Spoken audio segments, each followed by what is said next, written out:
This is the situation. Craig Lowndes must finish worse than 18th and Ingle must win. Green at the back. We're getting ready for Green at the front. Set. This is the final race in the 98 Shell Series. Ready for a start. Away we go. Can Lowndes make it 3 from 3? Have a look at Bargwanna. He gets away to a great start. Ingle's forcing his way through on the inside. Look to the right-hand side of your screen. There's Russell Ingle. But it's the two Mobil 1 HRT cars that hit the corner first. It's Lowndes, followed by Scape.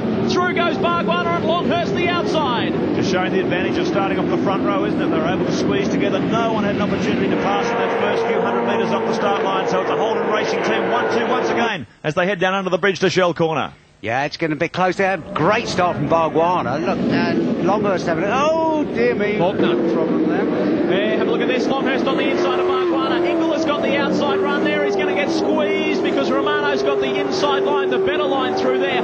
Up and over the Dunlop Bridge they go. This is very fast and frantic. They settle themselves down now, though. 1, 2, 3. Ingle's in about 6th or 7th at the moment.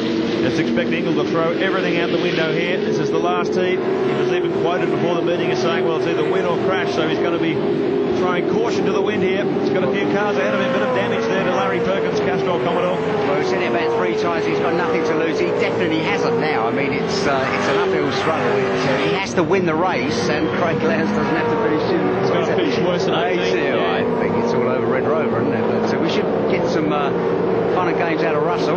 Well, he's got to get past Seaton here. He's got to do it quick, and he's got to start to make his moves forward and hope for some misfortune to Lowndes. But I tell you what, Lowndes has looked nothing but rock solid today, that's for sure. Right, the old sun getting low now. Difficult for the drivers out of that left-hander after the start-finish straight. Yeah, shadows stretching as the afternoon winds down, but Russell Ingle's not winding down. He's on maximum attack as he tries to make up as many positions as he can and hopes that Craig Lowndes falls into trouble. It's the only way he's going to win this championship. Well, he's sitting there in 6th position. He's not that far behind the actual leaders, but I tell you what, he's got some cars to get through. It's Lowndes, Scape, Longhurst, Bargwanna, Seaton, Ingle, then Romano, Perkins in 8th, Bowers up into 9th, and Garth Tander rounding out the top 10. Here's your race leader, Craig Lowndes. He's going for a clean sweep today, and I tell you what, it's going to be a fantastic effort if he can finish in that style.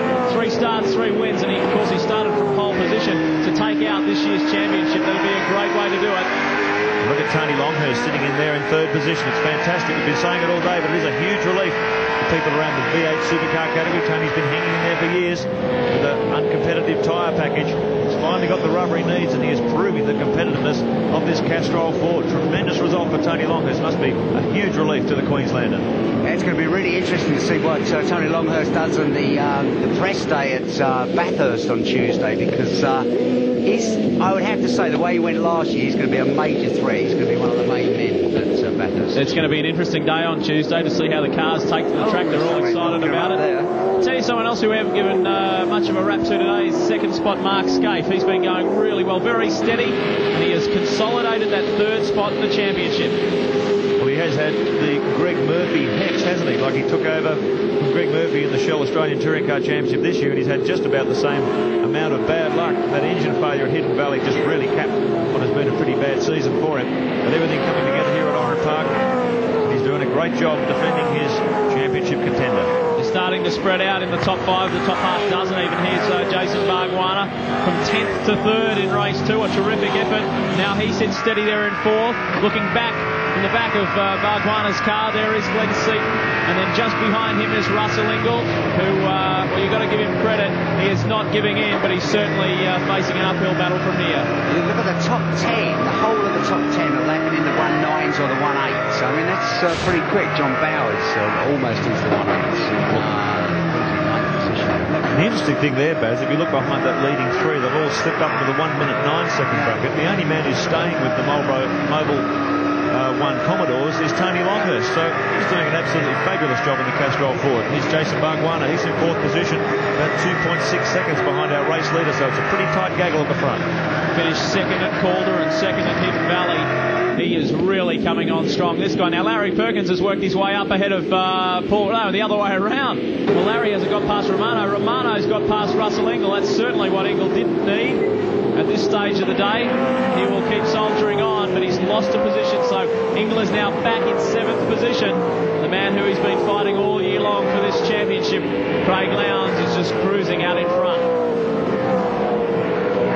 Well, really was a difficult Russell on known Bridgestone territory. He just didn't have the tyre package to make the car competitive this weekend, and he suffered today. And that's how championships are won or lost. Bit of a shame. That's the way the regulations stand at the moment. Just think about the Mobil 1 HRT fans, and they'll be going bananas when Lowndes comes across the line, so long as everything stays as it is at the moment. And I mean, two years in V8 supercar racing and 2 championships under your belt, you can't ask for any more than that. Well, it's very important to him after that disastrous season in Formula 3000 in Europe. There was an enormous amount of media pressure, an enormous amount of public expectation on his performance over there. He really had it stacked against him. I think he was pretty unfairly treated in the circumstances. So it was very important to him to come back and gather up that momentum and prove that he's still a winner. And he certainly proved it in 1998. Plus the fact he was based in Austria, which is probably one of the most difficult countries to be based in. Had he have been based in the UK, that's very similar to Australia. Anyway, he's come back from it, and if you have a bad time like that, you really do appreciate the good times. Some good runs just outside of the top 10. Stephen Ellery is doing well. He's sitting there in 12th position, and Alan Jones in the Komatsu Ford. Just behind this group, there they are there. Larkham is sitting in 11th. Then we go back to Ellery in 12th position, and Alan Jones sitting 13th, just ahead of Dick Johnson in 14th position, and John Faulkner rounding out the top 15. Crompton's done a good job to work his way through from the back. He's sitting there in 16th position. That's really turned the order around. If we take Dunlop onboard camera up the inside. Garth Tander on Bow. Garth Tander, yep, great attack. He was sniffing around the back bumper of John Bow's car for a few laps, but Bow coming back on the inside. Tander really shown a lot of speed today. And a lot of maturity.